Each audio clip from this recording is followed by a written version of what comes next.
नमस्कार दोस्तों, स्वागत है आपका हमारे YouTube चैनल ट्रेंडिंग जीके पे। देखिए फ्रेंड्स, आज की वीडियो में हम बात करेंगे जो हमारी एक सीरीज़ है जिसमें हम आपके पूरे जीके को टॉपिक वाइज वन लाइनर के रूप में कवर कर रहे हैं। कल के वीडियो में हमने मुगल साम्राज्य के पहले भाग को कवर किया। आज हम सेकंड पार्ट को यहाँ पर कवर करेंगे और दो पार्ट्स में आपका पूरा जो मुगल टाइम पीरियड है, मुगल साम्राज्य है, वो कवर हो जाएगा। इस सीरीज में हम आपके topic wise important one liners को देखते हैं। सारे क्वेश्चन आपके ऐसे होते हैं जो आपसे पेपरों में पूछे गए हैं। अगर आपने इससे पहले की क्लासेस को नहीं देखा है, आप उनको प्लेलिस्ट में जाके देख सकते हैं। तो चलिए दोस्तों, आज की वीडियो को शुरू करते हैं। आज का हमारा पहला क्वेश्चन है, अंतिम मुगल बादशाह बहादुर शाह जफर था, उसके पिता का नाम क्या था? तो देखिए, बहादुर शाह जफर अंतिम मुगल सम्राट थे। इनके पिता का नाम अकबर शाह द्वितीय था, जिन्हें शॉर्ट में अकबर द्वितीय लिखा जाता है। ठीक है। अकबर ने सर्वप्रथम वैवाहिक संबंध राजपूतों के जिस ग्रह से स्थापित किए वो कौन था? तो वो थे आपके कछवाहों से। अकबर ने सबसे पहले अपने वैवाहिक संबंध स्थापित किए थे। औरंगजेब ने दक्षिण में जिन दो राज्यों को विजित किया वे कौन थे? सही आंसर है गोलकुंडा और बीजापुर।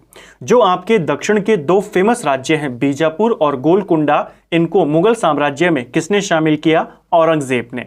किस मुगल बादशाह ने अपनी आत्मकथा फारसी में लिखी है? तो अपनी आत्मकथा फारसी में लिखी थी जहांगीर ने। ठीक है। जो तुर्क जहांगीरी है, किसने लिखी है? जहांगीर ने लिखी है, फारसी में लिखी है।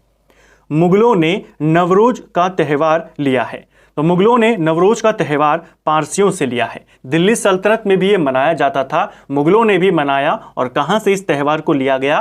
पारसियों से लिया गया। कौन सा मकबरा द्वितीय ताजमहल कहलाता है? दूसरा ताजमहल रबिया उद दौरानी का जो मकबरा है, यह मकबरा औरंगजेब की पत्नी का है, इसीलिए इसे बीबी का मकबरा भी बोला जाता है। औरंगाबाद में स्थित है और इस मकबरे को दूसरा ताजमहल कहते हैं। किस बादशाह के अंतर्गत मुगल सेना में सर्वाधिक हिंदू सेनापति थे? तो सबसे ज्यादा हिंदू सेनापति किस मुगल सम्राट की सेना में थे? औरंगजेब के सेना में। किस इतिहासकार ने अकबर द्वारा प्रतिपादित दीन-ए इलाही को एक धर्म कहा?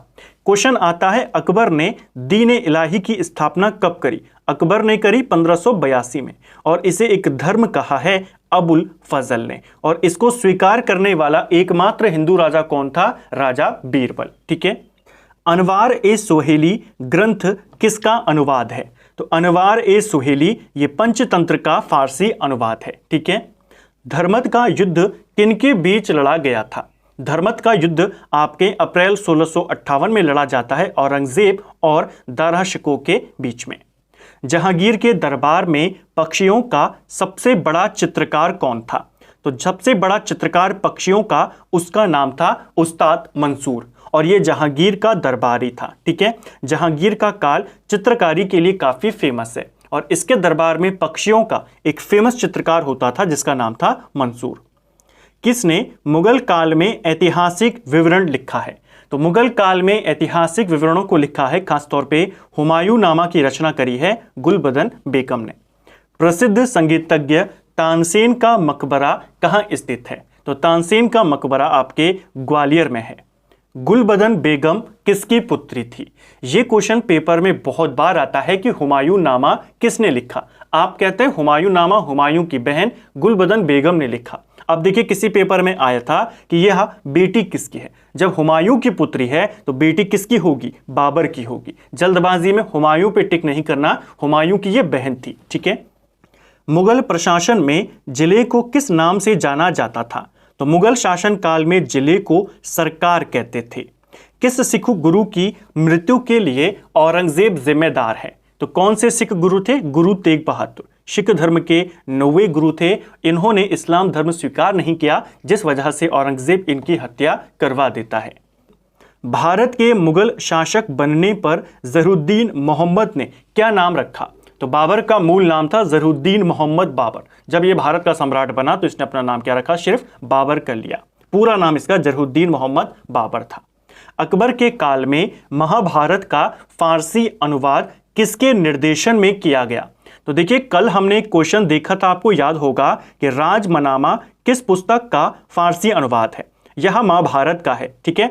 और महाभारत का यह अनुवाद फारसी में हुआ था फैजी के निर्देशन में। और यह क्वेश्चन भी आया था कि फैजी किसका दरबारी था। तो देखिए क्वेश्चन में है ना अकबर का, और मैंने आपको फैक्ट में भी बताया था कि जो अबुल फजल है उसके बड़े भाई का नाम था फैजी। तो क्वेश्चन आपके लिंक होते हैं कि फैजी कौन था, क्यों फेमस है, क्या करता था, किसका दरबारी था, किसका भाई था, इस तरीके से। दिल्ली की प्रसिद्ध जामा मस्जिद का निर्माण किसने कराया था। तो दिल्ली में जो जामा मस्जिद है इसका निर्माण शाहजहां करवाता है। और कल हमने एक क्वेश्चन देखा था कि मुगलों की राजधानी जो आगरा में थी, आगरा से इसे दिल्ली कौन लेकर आया, शाहजहां लेकर आया। किस मुसलमान विद्वान का हिंदी साहित्य के लिए सबसे महत्वपूर्ण योगदान रहा है। तो किसका रहा है हिंदी साहित्य में महत्वपूर्ण योगदान, अब्दुल रहीम खाने खाना का रहा है। अकबर द्वारा बनाई गई श्रेष्ठतम इमारतें कहाँ पाई जाती है। तो देखिए अकबर ने आगरा के नज़दीक फतेहपुर सीकरी के नाम से एक जगह बसाई थी और यहीं पर उसने अपनी श्रेष्ठतम इमारतों का निर्माण भी करवाया। तो फतेहपुर सीकरी में हमें देखने को मिलती है। नेक्स्ट है, हल्दी घाटी युद्ध के पीछे अकबर का मुख्य उद्देश्य क्या था। तो देखिए हल्दी घाटी का युद्ध 1566 में लड़ा जाता है और इसके पीछे जो मेन उद्देश्य था कि जो महाराणा प्रताप थे उनको अपने अधीन करने की इच्छा। मुगल सम्राट अकबर के समय का प्रसिद्ध चित्रकार कौन था। मंसूर किसका चित्रकार था, जहांगीर का। लेकिन एक और चित्रकार है दसवंत, ये किसका है, अकबर का। शेर शाह ने अशरफी, रुपया, दाम नामक नए सिक्के चलवाए जो किन धातुओं के बने होते थे। तो शेर शाह ने अशरफी, रुपया, दाम इन सिक्कों को चलाया। कल मैंने आपको बताया भी था कि रुपया सबसे पहले चलाने वाला कौन था, शेर शाह। जो अशरफी होती थी सोने की सिक्का होता था, रुपया चांदी का होता था, दाम तांबे का होता था। अकबर के शासनकाल में पुनर्गठित केंद्रिक प्रशासन तंत्र के अंतर्गत सैनिक भाग का प्रमुख कौन होता था। यानी मुगलों के काल में, अकबर के काल में जो सैनिक विभाग का प्रमुख होता था उसे कहते थे मीर बख्शी। किसने अकबर की कब्र को खोदकर उसकी हड्डियों को जला दिया था। तो यह जलाया था राजा राम ने। इसका नाम भी आपने याद करना है। अकबर का सबसे अंतिम विजय अभियान कौन सा था। तो अकबर का सबसे अंतिम विजय अभियान था असीरगढ़ विजय। लगभग 1601-1602 में अकबर को यह विजय प्राप्त होती है और 1605 में अकबर की मृत्यु हो जाती है।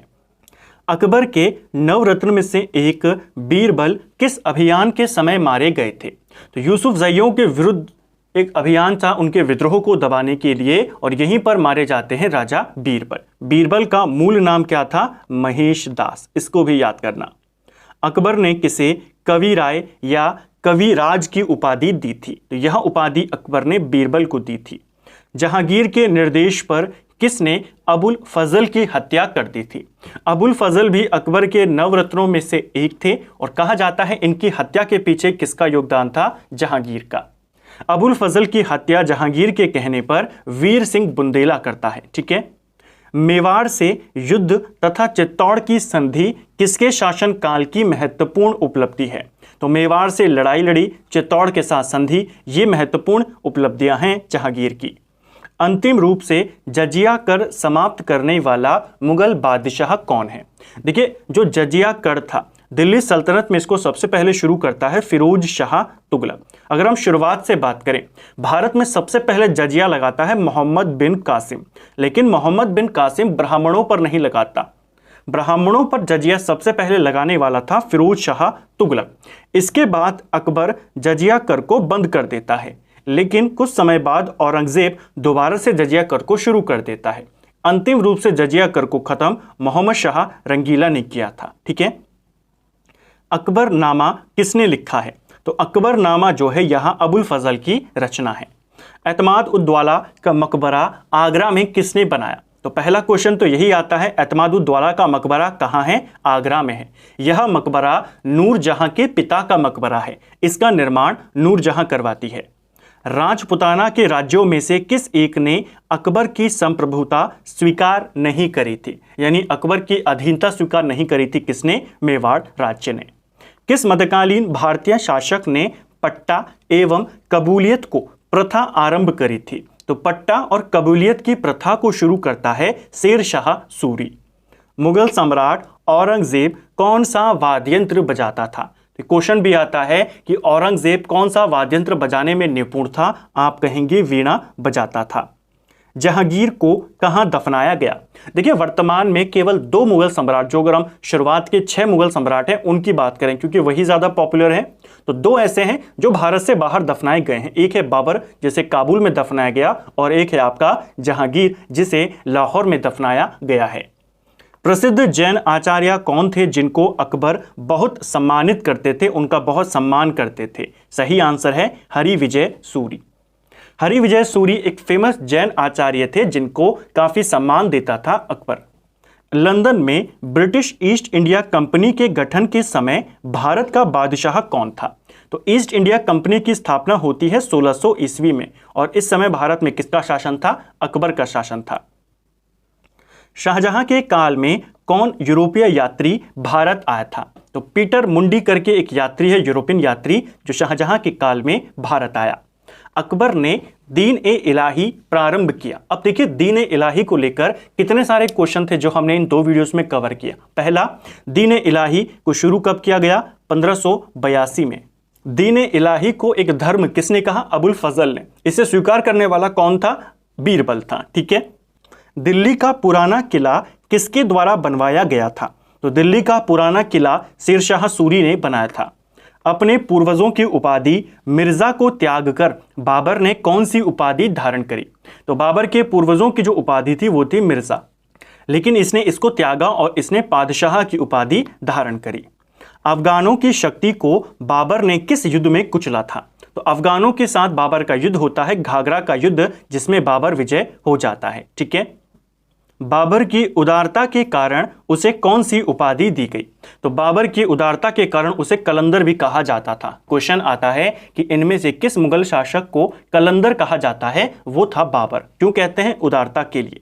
बाबर ने युद्ध में किस रण पद्धति को अपनाया? तो बाबर ने युद्ध में तुलगमा नीति को अपनाया था। तुलगमा नीति में ऐसा होता था कि जैसे मान लीजिए आपके दुश्मन के पास एक बहुत बड़ी सेना है, तो आप अपनी छोटी सेना को छोटे छोटे और टुकड़ों में बांट दें और विपक्षी सेना को चारों तरफ से घेर कर फिर आक्रमण करें। इसको भारत में सबसे पहले किसने अपनाया था? बाबर ने अपनाया था। भारत विजय के उपलक्ष्य में बाबर से कोहिनूर हीरा किसे प्राप्त हुआ? तो कोहिनूर हीरा बाबर से फिर किसके पास गया? हुमायूं के पास गया। हुमायूं से सहायता की याचना हेतु किसने उसे राखी भेजी थी? तो देखिए जो रानी कर्णवती थी चित्तौड़ की, इन्होंने हुमायूं से सहायता के लिए उसको राखी भी भेजी थी। ठीक है। अबुल फजल ने हुमायूं को क्या कहकर संबोधित किया? तो हुमायूं को अबुल फजल ने इंसान एक कामिल कहा था। ठीक है। हुमायूं कौन था? अकबर का बाप था। किस शासक ने स्वयं ही सुल्तान उल अदल की उपाधि धारण करी? तो सुल्तान उल उदल इसकी उपाधि धारण करता है शेरशाह सूरी। शेरशाह ने कौन सा नया सिक्का प्रचलित किया? तो नया सिक्का था रुपया। भारत की जो करेंसी आप देखते हैं रुपया, सबसे पहले किसके शासन में आई थी? शेरशाह के काल में।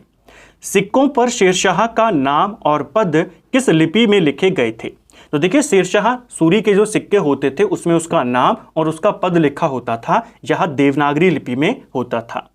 शेरशाह द्वारा बनाई गई 1700 सरायों का प्रबंध कौन करता था? तो 1700 सरायों का इसने निर्माण करवाया था और इनका प्रबंध सीकदारों के द्वारा होता था।